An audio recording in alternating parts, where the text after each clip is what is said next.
Good evening. Good evening. I want to thank you for being so humble and nice, considerate to come out here and listen to what I have to say.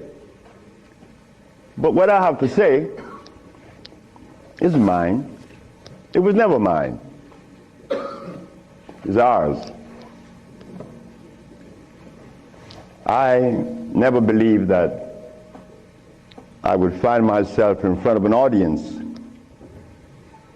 having to talk about a subject that we all once knew. A subject that is as old as creation. And if you want to see what I'm talking about, we have to just take a look at the zoo. The zookeeper doesn't feed the gorilla the food of the polar bear. Am I right? But how come we eat the food of everybody?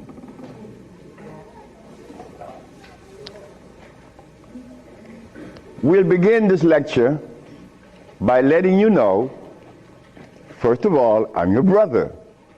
No more, no less than you.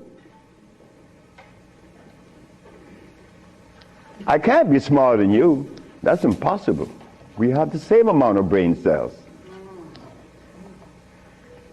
So how was I privileged to be navigated to this information? I don't know. I don't even question myself. I just like to live. As a little boy, I hated school. That is the truth. I didn't go to school. I didn't like school. I didn't like to comb my hair. I didn't like a whole lot of things. I didn't like money. I was 12 years of age. I was Seventh-day Adventist. Corby Brown. We left that afternoon from the church. It was the 13th Sabbath. I said, Kirby, how did you like the lecture? I didn't. I said, why you didn't, Kirby? Because they talk about Solomon. I want money. I said, Kirby, but when you have wisdom, you have everything. Well, I don't know what wisdom is now, nor then. But I knew that money was not my pursuit. Kirby said, I want money. We were 12 years of age, 1945. I'm 73 years of age now.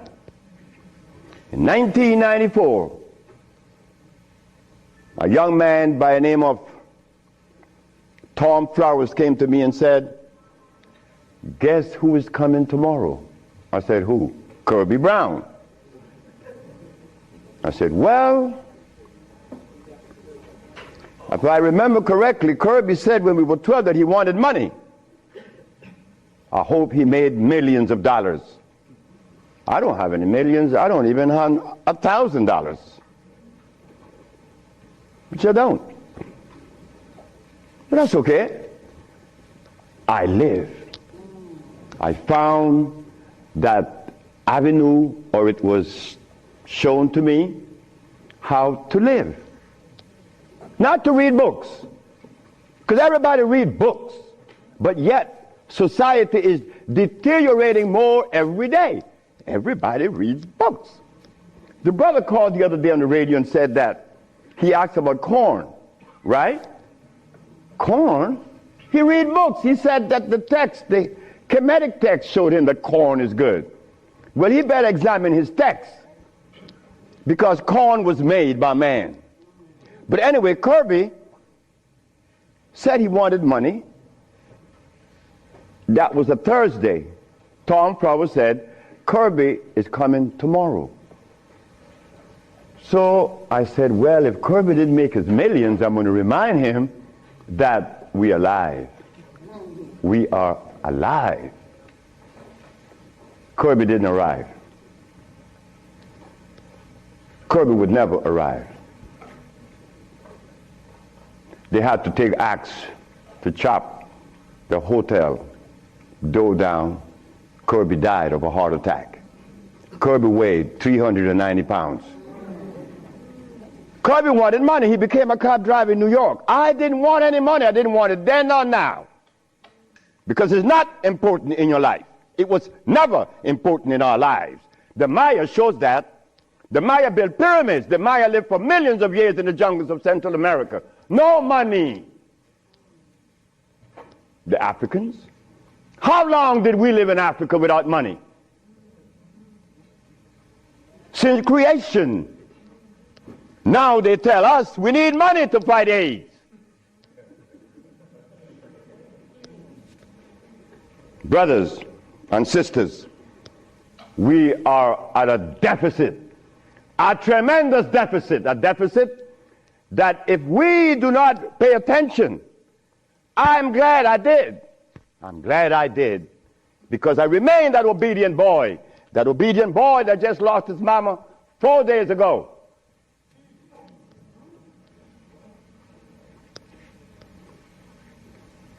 I listen.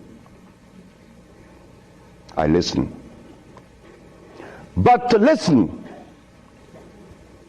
you can't have a philosophy in your head. If you have a philosophy in your head, you cannot listen to anyone. I was there. I was a Seventh-day Adventist. I listened to no one but those things that came from the church. Well, if I were to listen to the church today, the Seventh-day Adventists, I'll be eating tofu. I'll be sick. You see? I'll be eating tofu. If I had gone to school, I would have become a medical scientist. I wouldn't have been able to cure AIDS, because they do not. They don't cure AIDS. If I had listened to all of the philosophies of Europe, I would have never been able to find the answer to the cure of diseases. But today, I'm going to share with you the African wisdom, the African brain, the African genesis, the African resonance, something that was never taught to us in the schools. Well, why should we expect the school to teach us something that would enhance our growth and save our lives? Why should the school teach you that? When in history has there ever been examples to show that one race of people is indebted to another? That has never been. Then you tell me that the white man is a bigot. The white man was never a bigot. He was never a discriminator. The white man is a person that obeys the first law of nature. Self-preservation is the first law of nature. So the white man, whenever he proceeds to preserve his race, and we sit back and say he's a bigot, it's only because we have lost it and we don't even know how to get ourselves out of this mess. I'm one of them. I'm you standing here. But one day it was to be that your brother would be shown something that would change the profile of things. I left my country, where I was born then. In 1953 to New Orleans, I became a merchant seaman. I was 20 years of age. As a merchant seaman, I became an engineer 5 years later. I'm a steam engineer. Don't ask me how I did that, because that's going to baffle you, because I've never been to school, and I don't read books. I don't read books now, nobody's book. I'm not even going to read my own.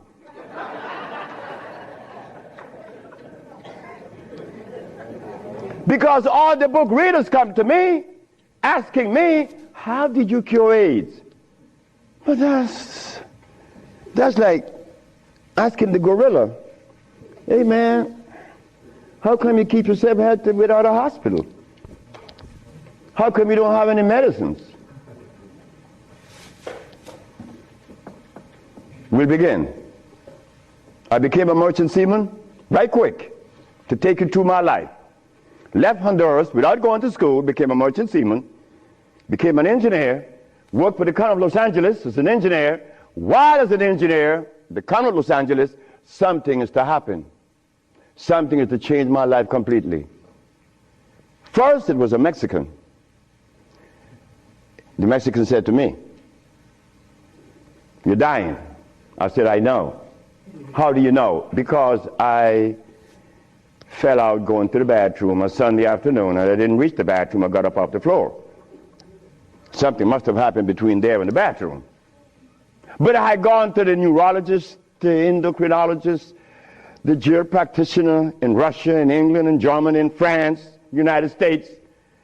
And they were people that knows what it is about. They had the great big books on medical science. But my asthma and my diabetes, my impotence was kicking. What happened to the books? They read books. All the physicians that treated this boy read books of all kinds. Nothing happened. I goes to Mexico, and the Mexican have a goat in his house. Every 5 words it was bad, bad. And I'm looking around. The Mexican said, "The goat bothering you?" I said, "No." "You're dying because you are disobedient." Then he brought the Holy Bible. "Honor thy mother and thy father, that thy days may be long upon the land." That's in the Bible, isn't it? But how could we honor our mother and our fathers when we don't even know what they were about? You don't tell that to an elephant, to honor his mother, because when he's born, he follows his mother and watch what his mother eats. Do you and I know what our mothers ate in Africa? We don't know, yet we dialogue. We dialogue on this level of intelligence because I know Plato, I know Aristotle, I know all about Diogenes, but you don't know what your mama ate. So everything that you talk about means absolutely nothing. So you see where they have us at a deficit? That's why we need each other's. Now, when I became an engineer, the Mexican said, "Stop eating. Don't eat anything." For how long? 3 months. I said, "Are you crazy?" He said, "No, you nuts." You ask me if I'm crazy. You've been eating garbage for 30 years. You've been eating garbage. And I'm going to remove the garbage for 90 days, and you ask me if I'm crazy. What was I eating? Hog maws, chitlin, neck bones, crackling bread, Lorne in New Orleans.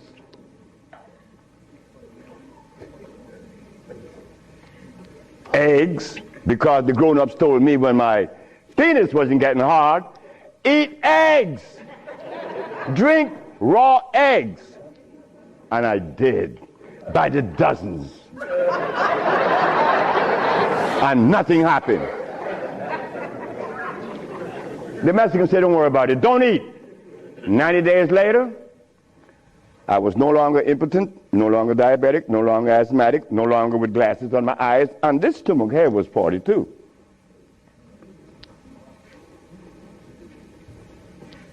What happened to the science that the physicians were using, medical science? It didn't work, isn't it? But it worked with me. The herbs work with me. This Bible says,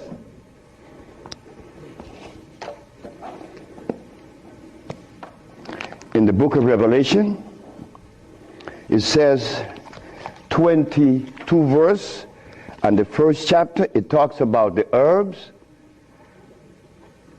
for medicine. Am I right?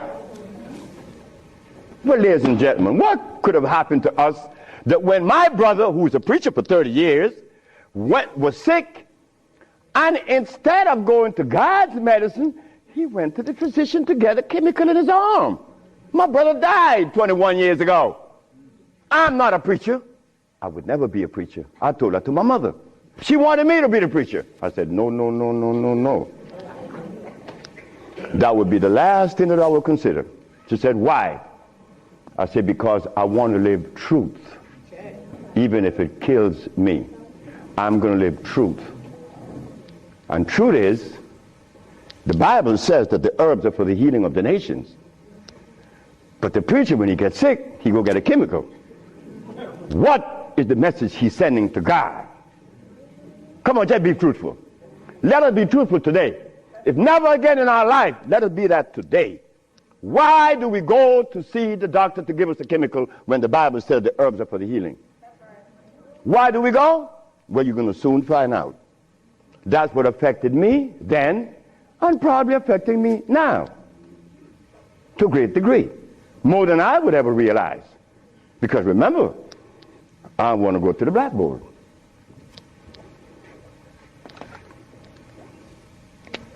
Roughly speaking, Africa. Way overhead, we put America.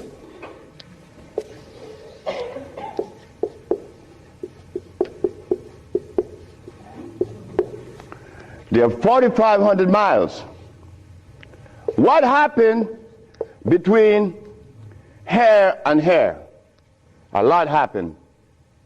You see, when we were here, without the mathematics, without the ABC, without the sciences, when we were here, we had something to our advantage that we no longer have here. We are blind here. Here we weren't. We were seeing. Why? Because God provided us with everything we needed here. And none of it was comfrey or rice and beans. There were no tofu. There were no soy there. There were no cows. And there were no hogs, no chicken. There were no flour. Those things didn't come from Africa. You see rice and beans and flour and cheese and meat and the starch that you eat, they all came from right here, from a laboratory.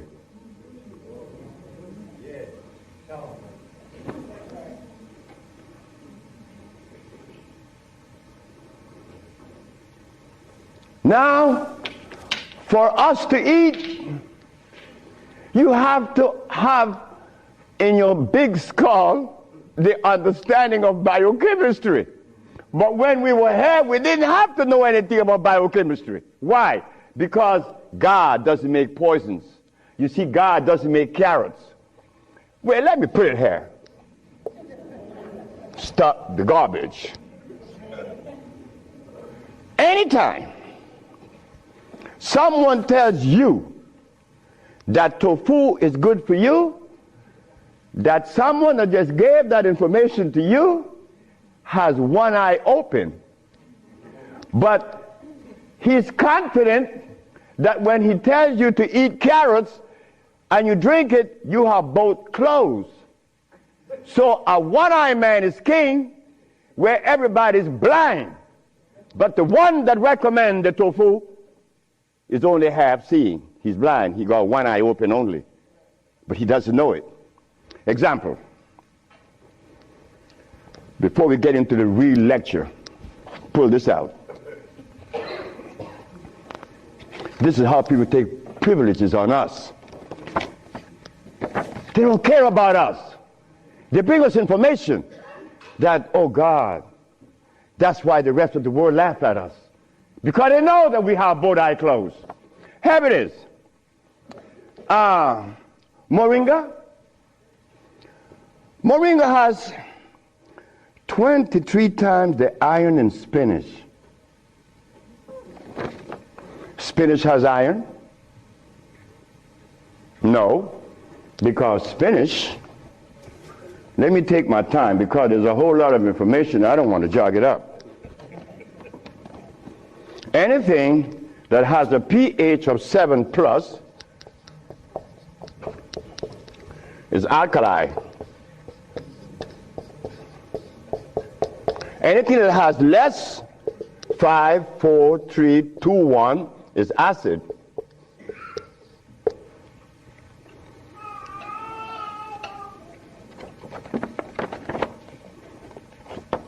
Spinach.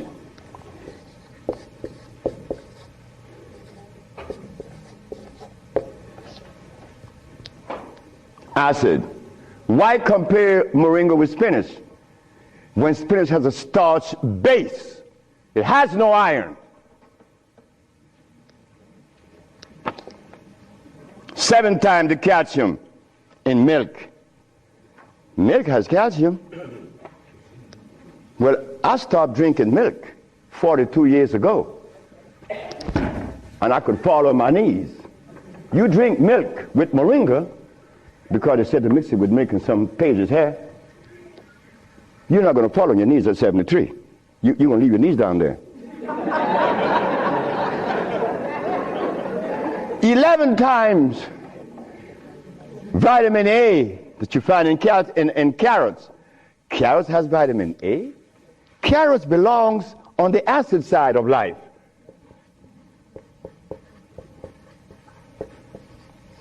So right there, and they send it to mix with carrot juice. Why would they do that? Then up here, they talk about the Ayurvedic system of medicine recommends moringa. The Ayurvedic is Indian. The Ayurvedic system of medicine recommends cow milk. The Ayurvedic system of medicine has never cured any disease, nor moringa, nor any other system in the world. You know what this is like? When Steven Seagal tells me to come to his house because he had a headache for 5 years. Well, I knew why the headache was in his head. It was removed in less than 10 minutes. He had the bottle and said, "This bottle is powerful." I said, "Yeah, powerful, huh?" He said, "Yeah, the headache is gone." You know, he's the Dalai Lama, right? He wanted me to go to Kathmandu. Kathmandu? I'm going to go to Kathmandu. To do what? Talk to lamas. Lamas for what? What am I going to talk to lamas for? They couldn't cure your headache that you had for 5 years. The lamas need to come and see me, not me, the lama. But since we were compromised, we left all our food in Africa. You and I don't even know what we ate in Africa. So don't even go there. But we have the opportunity because one of your brothers happened not to go to school and look outside of the paradigm of school and found something altogether different. And what did I find? That anything that God made is on the alkali side. Why? The molecular structure is complete. It was made by nature, not man. Anything that God made has no starch.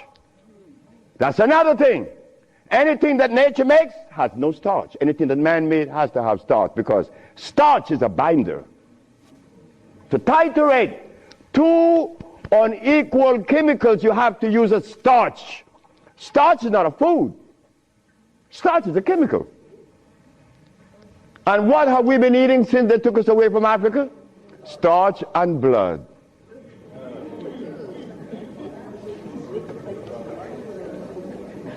Starch and blood. We didn't eat blood in Africa. Gorilla doesn't eat blood. He eats leaves and berries. But gorillas are sane. They listen to each other and they have a society well put together. Well, Sebi, when he became the engineer and he found out that the pH value of things had a lot to do with healing and the properties that's to be used, I was happy. I used to run home. Guess what I found? I found that the herb that everybody's talking about is acid. And everybody's using it. What herb is that? Comfrey. To say what? I said yes. It's on the acid side. And so is rose hips. Enchiresia. What about golden seal? That's right. Golden seal was made. It's like the stick that you put in your mouth. They call what? What they call it? The chew stick. What they call it? Liquid stick. Everybody have liquid stick in their mouth, right? But liquid stick was made. It has 50 times more sugar than does sugar itself. It has glycerinic acid. You see, we didn't have to study biochemistry in Africa because everything we had there was on the alkali side, so we could eat anything. But when they brought us here, you know, put some clothes on now.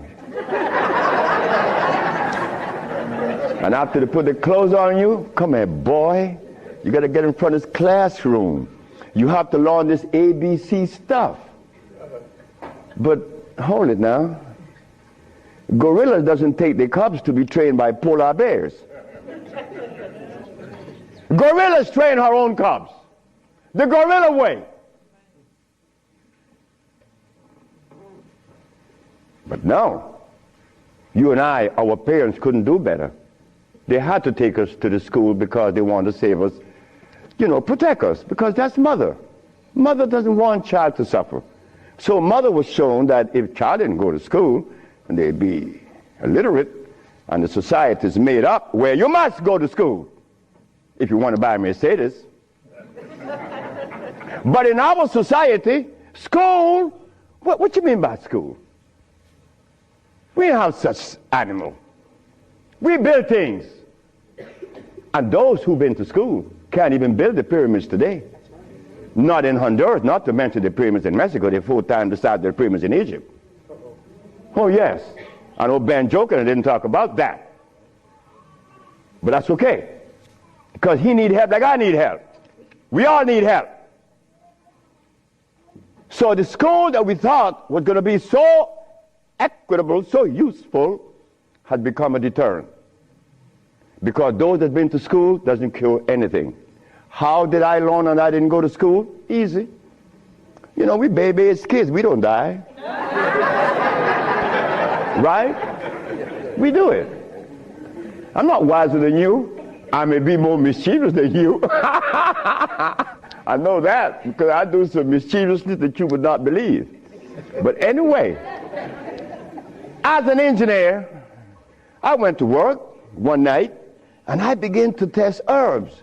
And I begin to see that all the herbs that you guys are using are acid, every single last one of them, except for burdock, yellow dock. They're natural herbs. And the other one, which is the red clover, that's a natural herb. You know, they're alkali, they're very good. So I begin by compounding herbs from all over the world. And lo and behold, a blind man was killed named Mr. Fredericks. Then the Japanese Fred Takashita's wife was killed of endometriosis. She had a baby. She was never supposed to have a baby. It's a white lady from Utah. My boss brought his daughter and his brother with ulcers. They were killed. The boss came to me one afternoon and said, "So you're going to leave me?" I said, "Yep." He said, "You're going to leave me? On your resume, you said that you didn't go to school. And the only reason why I hired you is that I was curious to find out how could a man have an engineer license, never been to school. I wanted you to fail. But instead, you did something that is extraordinary. Are all black people like you?" I say, "Brett Howell," his name is Brett Howell. "Are all black people like me?" I say, "I'm the dumbest." "Yes, they're all like me and more powerful than me." "But how come they're not doing what you're doing? You killed the blind man. You killed my daughter of ulcers. Could they do that?" I said, "They could do it better than you, than me. But why aren't they doing it? Because they're afraid of you. I'm not afraid of God. I'm not afraid of the devil. I'm not afraid of anything, especially you. Because I don't live in fear." So I say, "Brett Howell, the black man of America is afraid of you white people because you guys made him afraid of you. And you should not feel good about that. It's not about me hating white people, loving black or hating black. It's about understanding. Nobody's going to help us but us. Nobody